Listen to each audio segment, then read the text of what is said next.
I used to work for this company. I was very young. I was your age. No, I was younger than you, way younger than you. Okay. I was like 19, 20 years old. Okay. You know the company. You don't want to say the name of the company.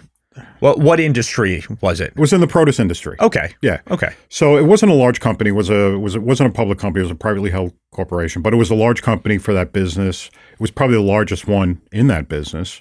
And they were growers, shippers, distributors, wholesalers. It was a pretty big company. They had offices, multiple offices. It was an international concern. You know? And I had a job. I worked there. I was one of the executives there working for the company, and they hired this guy. His title was assistant to the president. And his job was to basically come in and keep order, financial order. Okay, there was a lot of fraud, and there was a lot of theft Within the company. Within the company, yeah, a lot of waste.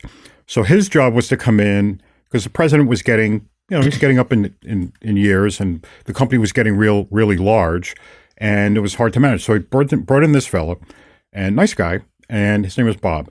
And Bob hired another person, put him in charge of finance. His title was, he was the controller.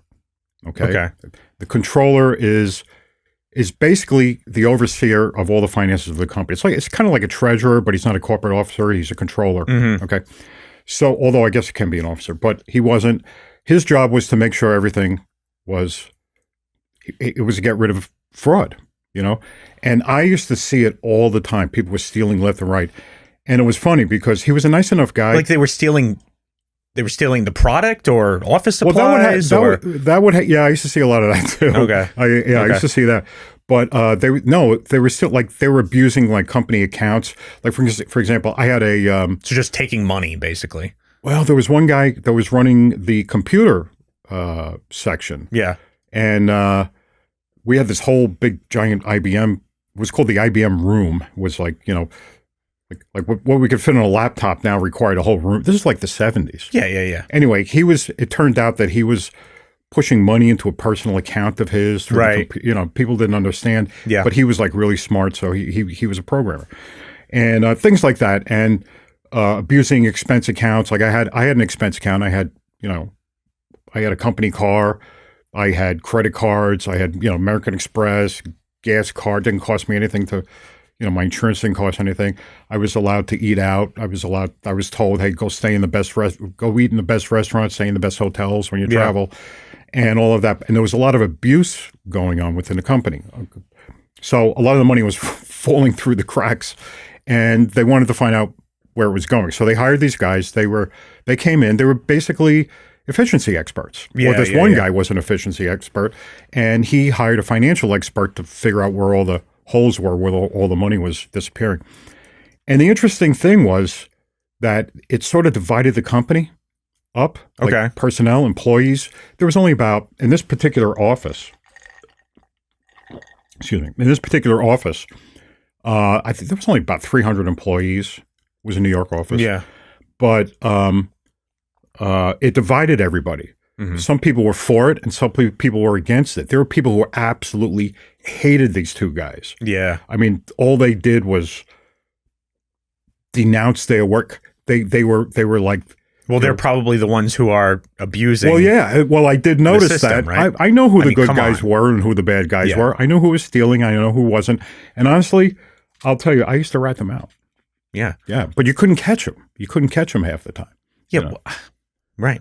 So it was interesting because this dichotomy just occurred where you had the people who were for these guys and the people who were against these guys, and the people who were against them were basically the crooks. They were afraid. They didn't want to get caught. I think that's a pretty good indicator that you're up to no good if when the people who arrive who are supposed to find the people who are abusing money and privileges. I didn't mind at all. It was a pain in the neck because like all of a sudden I have to fill out all these forms and write down my mileage and, keep track and all this stuff. It's a bit of a pain. It is a pain, right? But it's a necessary thing because this has to be presented to the IRS and all of that stuff. Of course. So now we don't have, I think that a lot of those perks for executives are gone. Probably. I guess. I think, maybe in England, I saw Top Gear guys talking about this, how I think it was in the 70s. I don't know if it's true in America, but I assume they were talking about England. It became very common to give employees cars because they weren't getting taxed on those. Right. So you give them a car instead of just more money. Oh, yeah. And that way they could avoid taxes. And it's like, all right, we're just buying them a vehicle. All of the top salespeople and all of the top executives in the company had company cars. Right. And we were like, I had a Chevy Caprice Classic. Didn't give us Porsches, but it was a Chevy Caprice Classic loaded to the gills. And you don't hear that expression probably much anymore, but we say loaded to the gills. It meant it had power. It had power windows and power door locks and air conditioning. Yeah. Which not all cars had that back then. Right. They were saying that the different trim levels. Were levels. Indicative of what position you had in a company, basically. Right. So that's how that came about, and so now that's a sign of. I don't know about it anymore, but it used to be that was a sign of how well you're doing, how far along in your career is the trim of your car, because your car is being paid for by the company that you work for, which I don't think is. I don't think it's as common now. No, I think we had a little of that going on too, because one of the vice presidents had a Cadillac, and I didn't get a Cadillac. I had a Chevy. Right, that's a brand. The president of the company, the guy that I'm talking about, that hired these people. He had a brown station wagon. Yeah. Of course, that was loaded to the gills, but and we all got brand new cars every 2 years. Right. Well, that's another thing, is that when you're the biggest and the baddest, you don't need the way for you to show your wealth is to show how much you don't need to show your wealth. Right. That's true. By saying, look, I'm so good. I drive a station wagon. Right. right. So that's true. That's true. I'll tell you the saddest day. When I left that company, I was like 25 years old when I left the company, and it was the saddest day was when I had to turn in my company car. Yeah. Turn in my company car. And your gas card. My gas card. My Amex card. Yeah. But it was funny. By the way, a lot of those people. Got caught. It was after I left, but a lot of those people went to jail.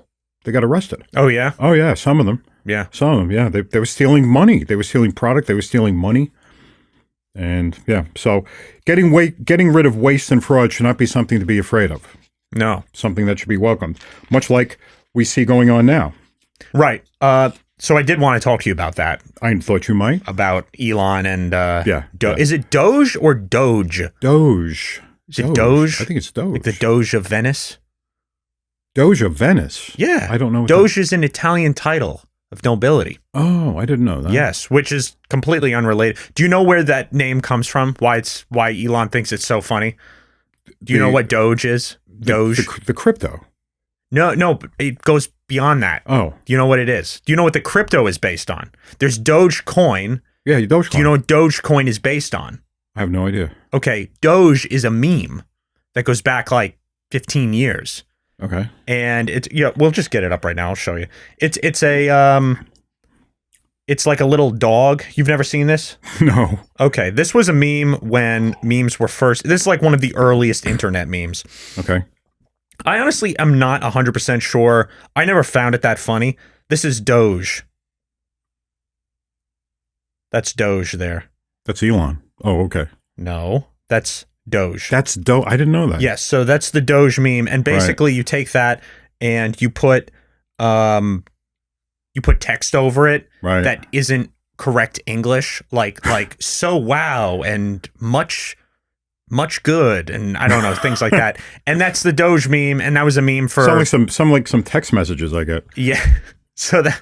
Who are you talking to? So that was, did they speak English? That was a meme for years, and it was always a stupid meme, but for some reason Elon thinks it's hysterical. That's why he liked Dogecoin so much. I see. And then an extension of the meme was somebody on X came up with the bright idea of naming it the Department of Government Efficiency, which is, as an acronym, DOGE. Right. And Elon thought that was so wonderful. So now we actually have it. It actually exists. Yeah, I knew that, of course, but I didn't know that it was related to DOGE. Yeah. I'm out of it. Actually, what he did was how they structured it. They didn't actually create a new agency from scratch. Right. They took an old agency that was doing some digital stuff and they renamed it and just basically scooped out whatever was in there and plugged in Elon and his crew. So they took an old agency and what old reformed agency? it. What old agency? I don't know the official name. It was like a digital tech related agency. Oh, okay. And the funny thing is they have a sort of sister agency called 18F. Have you heard of 18F? No. So 18F, this is interesting because of course we run a small business that's tech related, has the app. 18F is like a startup that lives within the government. It's a tech startup within the government. It's called 18F. Really? And it's this group of people that do software development for government agencies. So they exist within the government, but they're supposed to operate at cost as a tech startup. Okay. That develops software and it's just new? Has it been around for a while? It's been around for a while. It's been around for about 10 years now, a little bit longer maybe. It's sort of like an Obama era thing. And a group of young people is like, yeah, we want to do startup stuff within the government. Because it's like, okay, because you're never going to run out of money. Nobody's ever going to fire you, right? Right. So it's like you get to be a startup without any risk and all the reward. That's basically what the government is, right? So the taxpayer is the VC? The taxpayer funds it through, but they don't fund it directly. They fund it because other agencies that need tech will pay them, will contract them essentially, even though they're part of the government, to build their tech for them and then pay them for it. It's pretty cool. So these people like show up and they have credentials. Is this in the White House? No, it's not. I mean, not in the White House directly. It's part of the executive branch, part of GSA, which is government services, right? Right. But or it's within GSA. But they went nuts. They went totally woke, and they had they refitted their logo with the trans flag on it and all that stuff. Great. That was on X, their account on X. And Elon most recently, he went through with his team and they just hacked away. I think they actually forced the employees who are the DEI specialists there to basically just completely carve out all the code and all the rules that said we promote inclusion and diversity. So that's all been removed. And Elon says it's been quote unquote deleted, the agency. Oh man, I tell you, I'm watching what's going on with that. It's a joy to watch the complete and utter meltdown of these Democrats.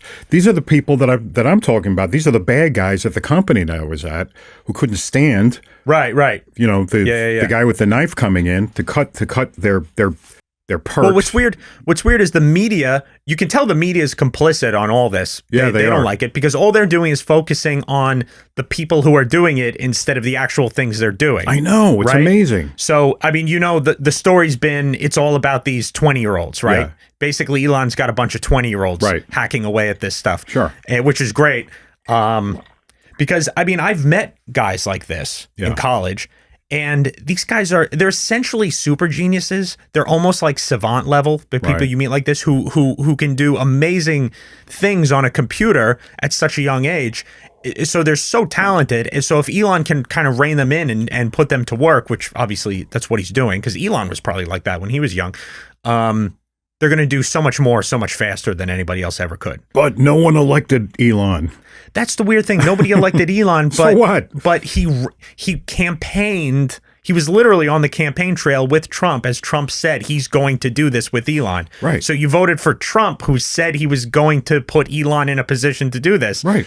The weird thing is we're seeing him and the Trump administration basically gut all this bloat and all this waste and all this fraud, billions of dollars essentially going toward nothing. It's essentially money laundering. And all the stories is, oh, look, they're taking the money away. Like we're the ones who are going to be concerned about that. They're the ones who are getting paid. That's our money. Yeah. That's our money. Yeah. No, we don't want that going going all this crap. Yeah, So I was watching the other day, and it was like just like in one day there was like almost 80 contracts just canceled. yeah, It was like that 110 million dollars just like in one day. Boom. yeah. I mean, And that's just the beginning. USAID is the big That's the big story now. Yeah. is the big organization that they're going after, Right. because they do billions of dollars, like tens of billions a year, and they're basically sending it to NGOs and sending it to nonprofits and all around the world, Right. who are not doing anything with the money. They're basically just getting paid to do nothing. So it's all a big fraud. And the funny thing is, the people speaking out, you can almost always, and saying this is horrible, they shouldn't be doing this, you can almost always tie those people to one of the NGOs or nonprofits that are getting grants from USAID. Right. Is that a government? That's a government agency, or is it independent? It's within the department, the State Department, Okay. but it operates independently. Right. So what happened was they basically tried to go in there. The people who work there tried to physically keep them out. Right. DOGE and those guys. They were like, no, you can't come in. It's like, wait, why are you so adamant that we can't? We're sent by the president. We can't come in and look at what you're doing. They said, nope, we're not letting you in here. It's ridiculous. So they finally get in. They fire those guys. They're finally getting to the meat of it. Yeah. Which is It's crazy. just And amazing. Marco Rubio has taken over as the acting director. I think they got rid of the director because they were being thwarted. Basically, the guys there were like, "No, we don't want you looking at what we're doing here." Yeah. Like, we're your bosses. It's what are you talking about? insane. It's like this is the Right. government. It's like we're going to come in. We're going to get rid of fraud. We're going to get rid of waste. And these people are rising up. No, you can't do that. Yeah, right. What? That's insane. Now we have to get rid of them. Right. We talk about the midterm elections as being a rebalancing sometimes. Yeah. I don't know. I mean, if they continue with this stuff, I mean, a lot of people are going to get primaried. A lot of Democrats are going to get primaried. I was talking about 18F, that like pseudo startup within the government. Right. So here's their logo. You can see their logo there on the left. Looks very colorful. Yeah, very colorful. Okay. But and they build things like this. They have here's their Slack bot. We use Slack for our business, right? Slack is Right. for people who don't know, Slack is a inter-company communication line, so you Yeah. can send messages, work-related messages. Yeah. So they built this bot here that is for employees. Every time so if you say, "Hey guys, just wanted to let you know this project was being grandfathered into the previous structure." If you say something like that, this bot is going to activate. It's going to, hey, you used unintentionally non-inclusive language. Instead of saying grandfathered, how about included retroactively? Don't say grandfathered. And instead of saying guys, you said, hey guys, just say folks. Don't say guys. So they build. So is this is the stuff they do. Is this their internal Slack account, or what? I think they were doing this to people, but I think they built that bot probably. Right. That's crazy. Yeah. So this is the startup work they did. Wow. But the important thing is, And wait a minute. With the ultimate goal being what? To be able to develop this bot censorship system to apply broadly. oh, I don't know who requested it or where it got implemented, but the fact is, you have people working there, and these developers who are doing stuff like this and on board with stuff like this, Right. they have access to really sensitive information. Yeah. So if you're going to be firing people, you have to do it quickly. You have to revoke Yeah, their access right. immediately. It's got to be basically a surprise. They Yeah. can't know 24 hours ahead of time that they're all getting fired the next day. Yeah. Because you don't want retribution. Right. You don't want them to take revenge while they Right. still have access to sensitive information. Right. And I think a lot of them were fired. Oh, of course. That's the way to do it. Same thing with USAID. When I was on, USAID. when I worked on Wall Street, that's where we fired people. People didn't get fired ahead of time. Yeah. You just walked up to them. You said, with a box. Right. Put your stuff in. It seems harsh, but And we had security yeah. take them out, and they're never to come back in. It seems harsh, but they have access to such important things. You can't have them, That's why. you know. Yeah, you can't have them. They have access. They have security codes. They have Yeah, access yeah, to yeah, computer. They have access to client Right. accounts. Yeah. Right. Okay, so I wanted to go through these guys who are working for Elon now. Okay. Luke Farrader. These kids. Yeah, these kids working for Elon. Luke Farrader went viral about a week ago because he used AI, he and a team, to read to decipher this scroll from Mount Vesuvius, the Mount Vesuvius from Pompeii. Right. That's, I mean, you can see it there. It's basically burnt. a little charred up piece of brick, it looks like, but that's papyrus. That's a scroll with text on it. Right. So he and a team in college used AI to read it. Right. Which is crazy. So these are really smart guys. Yeah. And I guess they won a lot of money for it, by the way. Won $40,000. So the article that I read about it was this was a competition, by the way. And they won. There were tons of people trying to do it. I see. Oh, that's pretty cool. Yeah. Yeah, I read that I don't know, I get the impression from what I read, I don't know if it's true or not, that basically Elon hired him because of this. Is that why he hired him? That's the impression I got. I mean, that's a great thing to put on your resume. Yeah, right. Deciphered 3,000-year-old scroll or whatever. Yeah. How old is it? Pretty much. When was Mount Vesuvius? I think the first word they found was purple. Is that right? Yeah, yes, that is right. That is weird. Right. I didn't know they had purple back then. It's kind of a weird word to decipher. Yeah. All right, 79 AD. So yeah, about 2,000 years ago. Right. That's pretty cool. The other guy, here's another one. This one's a little bit different. Here, let's play this one. I have a CNN clip. This is a 19-year-old high school graduate who has used the unfortunate nickname Big Balls online. So that would be one way that we could refer to him. He is now working at Musk's behest inside DOGE. And we looked into his background. And so we found... So there we have the Chiron Doge teen, aka Big Balls Online, has access to government systems. So he's in there hacking away at all the fraud and waste going on. You can't have that. And that's his online name. So and I think he's 19. He also founded a company called Tesla Sexy LLC. So these are the guys that Elon likes to hire. So what? And they're freaking out about it. Now this guy is probably 3 times as smart as anybody, complaining about him right now. No doubt. And this guy just got fired. This guy, or I think he resigned, but he was forced to resign because he had racist remarks from an anonymous account. These people are being tracked down and essentially investigated heavily by journalists right now. Right. And they found an anonymous account on X from him. Right. So he was fired. He was fired. He was saying things like, honestly though, if you have that in your background, you can't have a position like that. Yeah, that's the thing. It's not worth it. It's not worth it. Just so you can, troll a little bit online. It's just not worth it. Yeah. But it reveals something about the person too. There we go. Okay. It depends on what it is, So the things he was saying, you could not pay me to marry outside my ethnicity, normalize Indian hate. Just for the record, I was a racist before it was cool. Those are the things he was saying. No, that's over the line. You can't say things like that. No. Now, there's an entire culture online that is almost satirically speaking that way now. And that's what they're doing. And it's sort of a repudiation, a rejection of how stringent and how uptight the left became with PC language. It's almost a comedic rejection of all that. But it crosses the line, and you can't have an important position like that. But actually, Elon did run a poll. He said, "Should we hire him back?" And I think JD Vance said yes, you should. Really? Yeah, but there are lots of it. X is filled with this stuff now. By the way, it really is.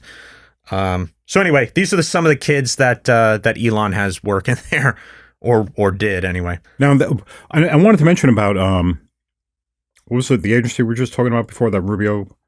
USAID. Oh, yes, USAID. Yeah. That's United States Agency for International Development, right? Which is a very vague and very noble title. It sounds great, by the way. Yeah. But I heard that we've gone from 14,000 employees to 294. Yeah, actually, I did hear they were asked to submit a list of essential employees that, if fired, would immediately cause irreparable harm around the globe. Right. And they said, okay, here's 600 employees that we can't do without. Yeah. And Marco Rubio was like, all right, you can keep 250 of them. So yeah, you can't have half of those guys. How big and fat and gross is a company could not exist like that. USAID, 14,000 employees. Yeah. USAID is a soft power institution run by the U.S. government, run by the CIA most likely. What does that mean? Soft power is I I don't know if people really don't say hard power, but instead of using violence or aggression in order to maintain a sphere of influence, maintain control over certain territories around the globe, you use soft power. You provide aid, you provide programs to keep those governments, those places sort of close to you. Right. So they use soft power. They provide tons of money in order to maintain an influence. Right. That's what they do. Maintain an influence. But the influence, what sort of influence? Like what? Well, the thing is, DEI? yeah. Well, the thing is, they're promoting their own social goals. Right. And also they're using taxpayer money. Right. Without the approval of the taxpayer, which is just wrong. So we're sending money into these places not to clothe and feed them necessarily, but to make sure that they can get, I don't know, transgendered if they want to. Yeah, but regardless of the purpose, they're using money that we don't have. They're using money we don't have. I mean, the U.S. is in debt. Yeah, right. And you're using taxpayer money. You're Right. basically printing money, which is a tax, an indirect tax on the taxpayer. You're printing money and sending it to these places. Right. And the really creepy part is you're using, African lives will be lost. I know. If you don't pay money now. Yeah. And that's very creepy. I heard a That's number very quoted creepy. like that. 8,000 children will die per day if we don't keep sending them your it's money. Ridiculous. It's holding you and them hostage to a system where they're getting rich because they're getting a lot of money out of it. It's not right. I know we ended a good portion of it yesterday, It's or gonna the day keep going. before yesterday, and I guarantee you no children died from it. They're going to keep hacking away. Yeah, well, that's good. Yeah, it is good. It is great. I'm sorry. I take great joy in watching these people basically just go absolutely mad watching this stuff. The other thing I was going to say, another government related thing. Kennedy just passed he was just approved in the Senate. They went through a cloture vote, which is basically the vote in order to vote. They have to vote on whether or not they should vote. Right. So they did that. They had a cloture vote. Right. It went through. So now he's going to be voted on. Right. He's likely going to be confirmed. I think so. He's likely going to be confirmed. So. I had my questions for a while, but they're not getting Fetterman. John Fetterman is the Democrat from Pennsylvania who wears the shorts and the giant baggy sweatshirt even to the inauguration, which is totally disgraceful. Which is weird because if you were trying to appeal to the common person, if you were trying to show I'm just like you. So I wear a sweatshirt and shorts because I'm a working man. Yeah. I'm a blue collar guy. Yeah. A blue collar guy who gets invited to the inauguration of the President of the United States. Yeah. Puts on a suit. He puts on a suit. Sure. He knows how important it is. Sure. Is it the most expensive suit in the world? Probably not. No. But he puts on it. He doesn't say, I'm a blue collar guy. I'm just going in my sweatshirt and shorts. That's fake. Yeah. That's fake. That's fake. He's a fake. But I knew this would be interesting to you, and I know you've seen it already because you sent it to me, and I said, hey, I was going to show you this. Yeah, I know this. But here's RFK. Yeah. What is RFK putting in his drink? As soon as I saw that, I knew right away what it was. Yeah, I knew right away too because of you. So what is that? Well, it's methylene blue. Okay, and what the hell is methylene blue? And is that from Breaking Bad? No. Oh, that's blue meth. Sorry. That's blue meth. Oh, okay. Oh my God. Yeah, I take blue meth. Yeah. So what is it? Because it looks highly dangerous. It's not highly dangerous. It's very rejuvenative. Actually, you take it. Yeah, I take it. Yeah, because I've seen you walking around with the blue tongue. Yeah, okay. I know. You see online, you see people with all the blue tongues and everything else. Basically, I don't. I have to tell you, I've been taking it for 2 years. Okay. My first experience with it, oddly enough, with methylene blue was actually when I was about 10 years old. Really? Yeah, you didn't know that, did you? No, I did not. Yes. I used to have fish tanks. I had like 4 fish tanks. I used to have tropical fish when I was younger. And I bred guppies, and I had Oscars, and I had piranhas. Okay. They were good. I used to feed the neighborhood dogs to the piranhas. No, I'm just kidding. But I did have piranhas, and I had at one point I had angelfish. I had orandas, which are these big, giant, balloon-headed goldfish. I don't know if you've ever heard of those. But I had angelfish at one point, and I came home one day from school. And one of my angelfish was a huge angelfish, and he was like swimming around like this, you know. Okay. And I'm like, and his fins are drooping, you know, and he's like this, and I look at it, and he's got like these white spots all over him, Okay. And I'm like, oh no, what's going on? And it just gets, and it got worse and worse as the days went on.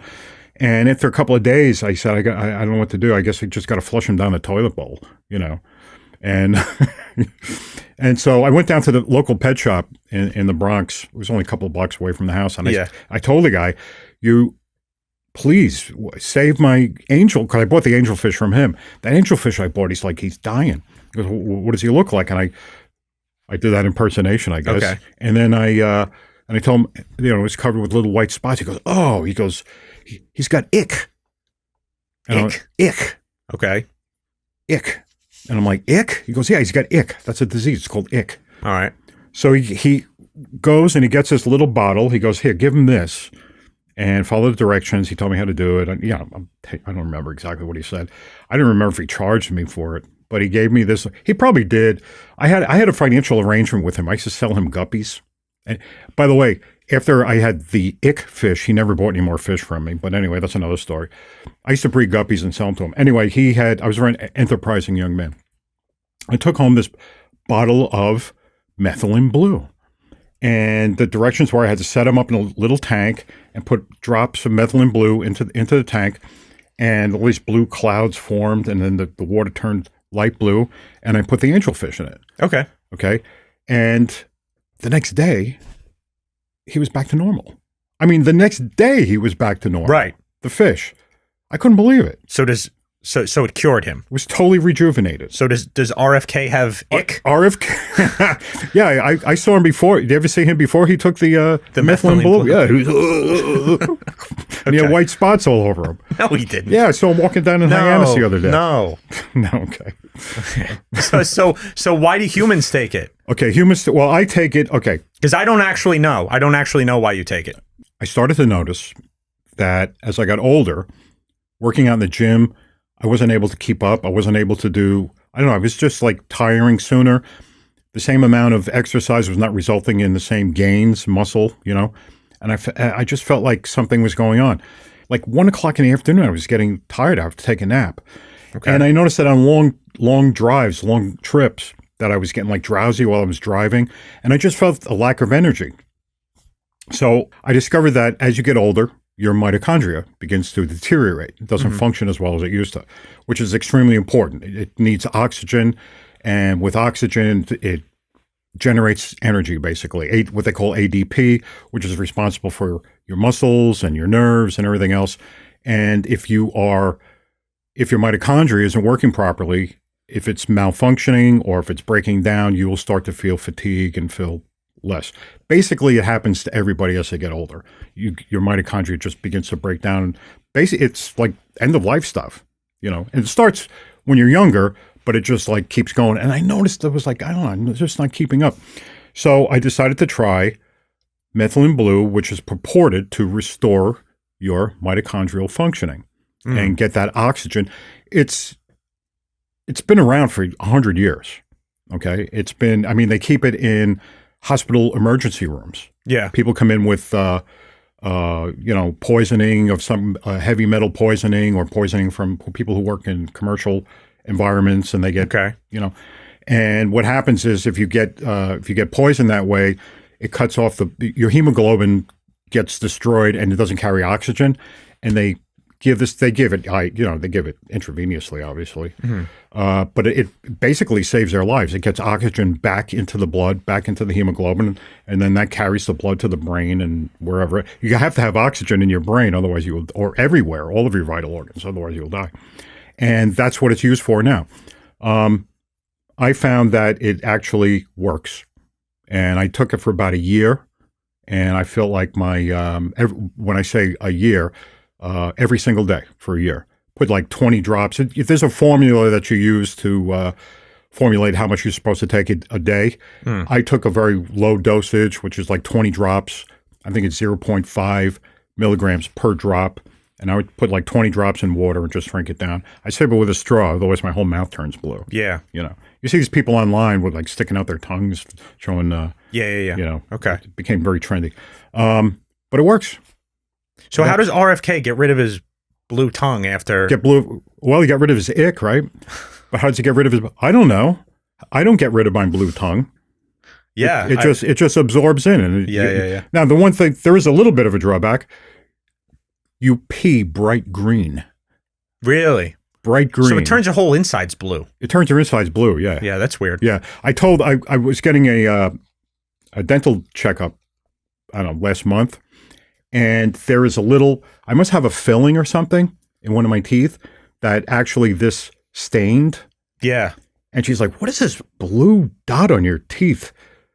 And actually, she said it was like blue-green. So, Yeah. So it must have been, it was probably like a colored, because, the fillings aren't perfectly white. Yeah, well, white teeth are a little bit yellow. A little bit yellow. Yeah. So she said, there's this blue-green dot. I can't get it off. I said, oh, I drink methylene blue. Yeah. And she said, what is that? That's funny. Yeah. And I told her, she said, oh, no. She said, you'll mummify yourself. I was like, what? What? I don't know. That's what What does that mean? I don't know. That's crazy. I don't So know. it works. It gives you more energy. Yeah, it does work. It gives you more energy. It gives you. It's not a stimulant. Right. It's not like No, it makes your well, from what you said, it makes your mitochondria function more efficiently. brings you back to normal. Okay. It brings you back to normal again. Yeah. And okay, so I will also tell you that I was taking it that much every day for the past year. I've taken it down. I don't take it every single day. Right now, I go through like one of those little 2-ounce bottles, maybe one every 2 months, something Okay. like that. I haven't. Okay. I take it, a couple of times a week. I take it. Yeah. Yeah, low dosage, 20 drops. I know people. It depends on your weight. Some people take more. Some people take less. This reminded me of another thing I wanted to show. I've been And meaning by to the show way, you I want to this. tell you what I don't like about it. What? It is not a natural chemical. Ah. It's totally. It doesn't occur in nature. So it's synthesized It in was a lab. synthesized in the laboratory. Interesting. That's what I don't like about it. Yeah. Why Why is it blue? I don't know. I mean, is that marketing or does it actually need to be? No. It's because it's crazy originally was developed as a dye. They still use it as a dye in the hospitals. So I told you that they use it to replenish the hemoglobins with oxygen, but also they also use it as a stain in surgery. As a stain? Yeah, because it stains. If you get it on your fingers. Well, why would you want it blue? Why would you want blue in surgery? Well, don't you remember in like high school chemistry, you used to have to like stain onion cells so you could see them in the microscope? Oh, okay. That sort of I thing. understand. I Yeah. understand. Okay. That reminded me of another thing I wanted to show you. I'm getting an ad here, unfortunately. Yeah. J&J, so that's Johnson & Johnson. It's ketamine-derived nasal spray approved by FDA to treat depression. Right. So, you know what ketamine is, right? You heard of Yeah, People call it that's ket. highly abused, though, isn't it? Yeah, it's like a major drug. It's like isn't it a hallucinogen? It might be, but they're putting it in a nasal spray for depression. Yeah, that's crazy. Yet another chemical that alters your These people are mental and spiritual state. These people are tampering and meddling with brain chemistry, with things they just don't understand. They don't understand how it works. If they understood it, they'd be able to explain it, and they really don't explain it. Right. No, they just mess with this, and then they ask you in a month, is it working? Do Right. we have to change it? Right. And then, yeah, I guess it's where, okay, let's change it in another month. What is ketamine? Dissociative anesthetic with some hallucinogenic effects. That's crazy. Dissociative. Distorts the perception of sight and sound and makes the user feel disconnected and not in control. So, I mean, it's a drug people take, like they get high on it. So that's a nose spray. So they're putting it in a nose spray for your Yeah. depression. So I guess in very low doses, it's beneficial, according to them. Crazy. That is crazy. No, they shouldn't be doing this stuff like this. No. Well, they don't know what causes depression. That's the problem. They think they do. They're looking at symptoms Right. of something that they don't understand. They're saying, oh, well, there's, I guess that the whole, neurotransmitter imbalance has been debunked, right? That's all. And now we have to rebalance it. That's all been bunked. What the Debunked. you mean the what do they refer, the levels of what? Levels what of are they called? dopamine, serotonin, norepinephrine. Yeah, just your and all- hormone levels. It's Yeah. like, oh, they're out of balance. We have to Not hormones, the neurotransmitters. neurotransmitters. Yeah. So they're out of balance, and we're going to restore it. Right. And that was essentially a marketing gimmick Correct. from the 70s, right? Correct. And so Terrible. they really don't know. They're just experimenting. They just came out make with up- a meta study like a couple years ago. Right. That proved, that was all fake. That was all fake. That was all fake. Yeah, it was all fake. Not true. Everybody knows that now, though. Yeah. Already. But people are still doing it. I work with a lot of people who go on those things. I work with a lot of people, alcoholics, drug addicts, and stuff like that, and food addicts and smokers. Many of them, a lot of them have caught on and they're off of that stuff. But there's still a lot of people who they want the antidepressants. They want them, and their doctors have convinced them they have to take them, and they can't get off them. Right. And it's terrible trying to get detox off of them. It's terrible. So what was the last thing we were saying? We were talking about What were we talking about? weird things that I do. Yeah, we were talking about methylene blue and how it works. How it works, yeah. So that's one of the weird things I do. But speaking of weird things that I do, okay, remember, I don't know if you remember last week, one of the podcasts I brought up putting on a mask at night. Yeah. Okay. Yeah. I have absolutely no problem falling asleep. Yeah. Okay. I fall asleep like that. Never a problem. What happened was, I think I was explained to you maybe last week that I was trying to rearrange my sleep habits. I was trying to get to bed earlier. Yeah, I know. The problem is that then I was waking up before I wanted to get up because I was, I don't know, my body was just like, it was like everything just moved down this way and I was getting up too early. So I was getting up at like 4 a.m. and I want to sleep till 6. Okay. You know what I mean? So the reason for that is it has to do with melatonin production. Your pineal gland makes melatonin, and that is what controls your circadian rhythm, and those are your sleep cycles. And you go to sleep. Well, it's sleep cycles, so those things like this, but you go to sleep. And if you get up too early, it could be because of light, and that's all that does is it cuts off the light, and I'm able to continue sleeping. So in other words, if I go to bed early, I go to bed at 10 o'clock at night, I'll get up at like 4 a.m, maybe use the bathroom, get back, but it's getting light out already. So my brain is going, oh, it's light out, time to get up. And then you start to wake up. So I put the blindfolds on, and that lets me sleep a little bit longer. That's all. Okay. But as you know, I've been working in the background on working on a sleep module for our meditation app. Okay. Okay. If you know a lot of the meditation apps out there, they all have a sleep Yeah, people have function trouble for it. sleeping. People have trouble sleeping. Right.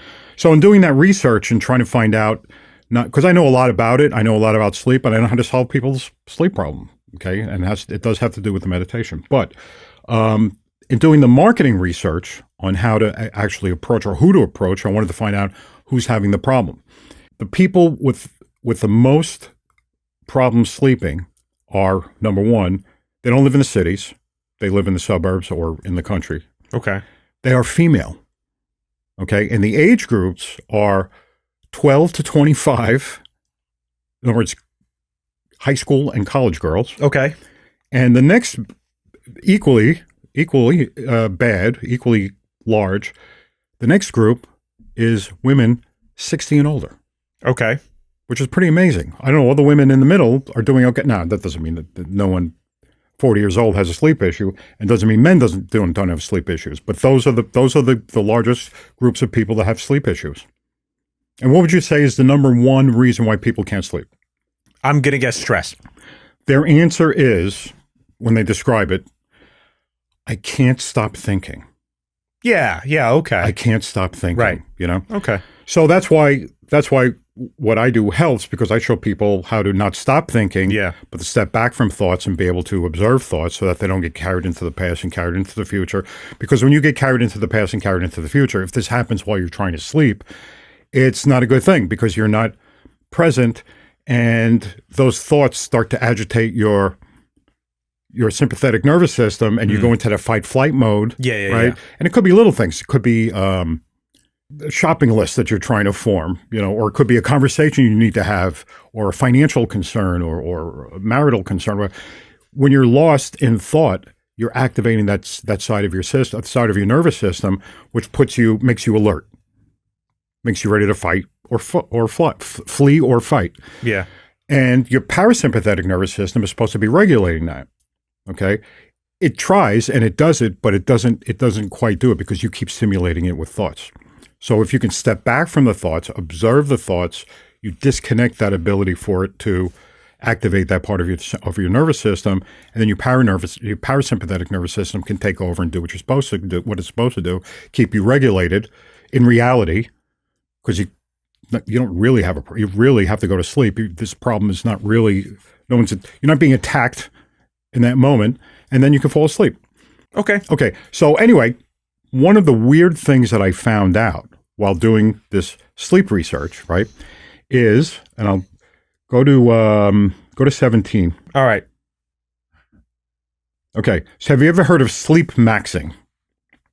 Sleepmaxxing. Yeah. No. Sleepmaxxing. That's a thing. I never heard of it. I don't know what it is. I know what it is now, but I had never heard of it. Okay. It's been around for a couple of years. It's all over YouTube. It's all over TikTok. Yeah. It's basically Sleepmaxxing, how TikTok's wellness trend, that's what it is, it's a wellness trend, can and can't help you sleep. Sleepmaxxing is a social media trend that's growing in popularity. The trend encompasses a range of advice, products, and practices aimed at improving sleep quality. Okay? And basically it's hacks. People are getting into these hacks and helping them sleep. Okay. And it's kind of weird because some of the hacks are, they don't seem that wholesome, honestly. Okay. You have these people, and a lot of the stuff that I do to improve my sleep, I picked up from, honestly, I got some ideas from some of the influencers that you see. Huberman, there's Matt Walker, there's this guy called the Sleep Doctor. I can't remember his name right now. But these are people with actual experience. These are people, at universities and have laboratories and Sure. they're doctors, they actually do stuff. What's happening with this is that people are becoming influencers regarding sleep, and they're taking it onto TikTok. So you have this phenomenon. We have an influencer who actually knows something you can get some good information from. Yeah. Who influences somebody. Then that person becomes their own little, okay, so they've got some maybe some primary research done. Sure. And then you get the next person after that was influenced by that influencer, and now they have no research. They have no experience with this. They're just becoming self-proclaimed experts in the field. So go to 18. Okay. By the way, I just want to mention, you know where that term comes from, maxing? No. That suffix MAXXING? No. That is incel language from like 4chan and stuff like that. Oh. Yeah. That became popular, right? And it became almost like a meme, and it's kind of spread into the mainstream now. I see. So you can be blank maxing anything. Oh, like okay. if you like you like butter, so you're butter maxing. I'm a butter maxing. Yeah, you're butter maxing. Okay. If you eat a lot of cheese, you're cheese maxing. So you could be sleep maxing. You could be actually they say looks maxing. That was the original one for these incels who I don't even know. Well, that's pretty close to the way a lot of people. That's almost what seems like a natural evolution for a lot of these. If you look at some of these people are actually creating TikToks. Right. To me, it's based on looks maxing. So you'll see they're obsessed with themselves. They're obsessed with themselves. Yeah. You'll see somebody like, you can look, I don't know, pick one, pick that red guy. Yeah. Okay. Yeah. Pick him. The reason why you have no energy during the day is because your sleep quality sucks. You put zero effort in for your sleep hygiene, your sleep routine, sleep habits, and it is making every day of your life miserable. Let me show you how a D1 athlete dials in their sleep for optimal recovery and performance. First of all, you already know I got the blue light blocking glasses on. These are red light glasses. These are going to help protect my circadian rhythm, block out any screens that I might be looking at, such as my phone right now, so I can make you guys this video. I got the red light therapy machine going. So sunset. I want to show you another one. Yeah, so they go crazy with it. Go back to the where is he? Okay, you see that guy 2 over from the red guy. Which direction? To the right. Here? Yeah. Go to him. Ugh. Oh, he looks so bad. Oh, he looks terrible. Oh, now he's handsome. Oh, now he's cool. Now he's hot. Come on. Why are we watching this? That's ridiculous. But that's what these TikToks are like. These people are obsessed with it. Yeah. Anything that. But if you look, can bring up 18 again because I wanted to show you. This is 18. Oh, I mean 17. The other one. Yeah. So if you scroll down, it shows some of the things why Sleepmaxxing is going viral, and how Sleepmaxxing can help. Supplement. Okay, so look at this. Magnesium. Yeah, I take magnesium. Magnesium, yeah. Yeah, I mean, you need that to sleep. I take magnesium. I take 3 kinds of magnesium. I take magnesium glycinate, magnesium malate, and magnesium threonate for all 3 different reasons. Whether it's affecting my sleep or not, I don't know. I know that a magnesium deficiency can prevent you from sleeping. I don't have that. But look at this. Mouth taping. Yeah. Okay? Mouth taping. They're putting tape over their mouth. I know. Which is extraordinarily dangerous. Especially if you have like sleep apnea, you can suffocate.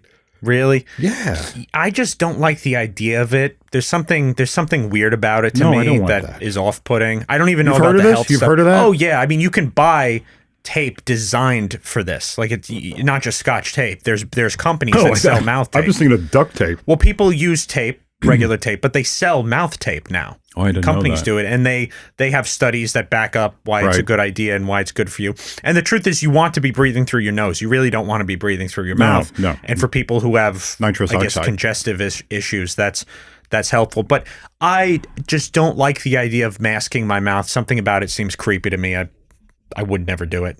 It's creepy to be quiet. It's just creepy to be like, I feel like it is almost suffocating yourself. It's too far in that direction. It makes me uncomfortable. White noise is one. Now they have people who have frequency noises and stuff like that. I do not trust those. Sleep nostril expanders. I think that has something to do, maybe people with sleep apnea, but people are using it who don't. Sleep trackers. That's another thing. Sleep trackers. People like an app. Like an app. Yeah. Here's where it becomes obsessive. You know, obsessions with anything is not helpful. Right. And a lot of these people are not just obsessed with the sleep, they're obsessed with the supposed benefits of getting enough sleep. You're obsessed with longevity. You're obsessed with looks. You're obsessed with feeling good. Mm-hmm. And it's not a good thing. It's not a good thing. So, well, I sleep fine. You sleep fine? Yeah, I mean, I could get more sleep. I don't get a busy mind, like laying in bed, like I can't stop the thoughts. I don't have that problem at all. But I do like to engage with things. I think about our work. Right. I think about things like that. Sure. I'm preparing for things. So from that perspective, it's like, I got too much to do. I don't want to sleep. Right. Yeah, but you got to get enough sleep. When I get enough sleep, I have an issue with, only like in the past year, issue with one of my knees. And I was getting like a pain in my knee. Turns out it's a muscle thing. I had a doctor look at it. He said my knees are in great shape. But I was getting this pain in the joint. It was being caused by a muscle. And I noticed that when I get enough sleep, the pain goes away. And when I don't get enough sleep, the pain comes back. Yeah. So the reparations that your body makes while you're asleep are just astounding. And there are spiritual things, spiritual reparations also that occur. I won't go into it in this podcast because we have to wrap it up pretty soon. But maybe I'll talk about that in the future. About the metaphysical things that happen to you when you are asleep. They are pretty astounding. It's not just your body that fixes itself. Mm-hmm. Other things happen too. Yeah. And that's another thing that people complain about too with their sleep. Okay. Not that they can't fall asleep, but they can't stay asleep. So if they wake up in the middle of the night to go pee or whatever, they can't fall back. And it's not because of the light. It's because those thoughts come and those thoughts keep them. I can't stop thinking. Yeah. You know, so. Yeah. All right. That's it for today. Okay, cool. Okay. All right. All right. Bye.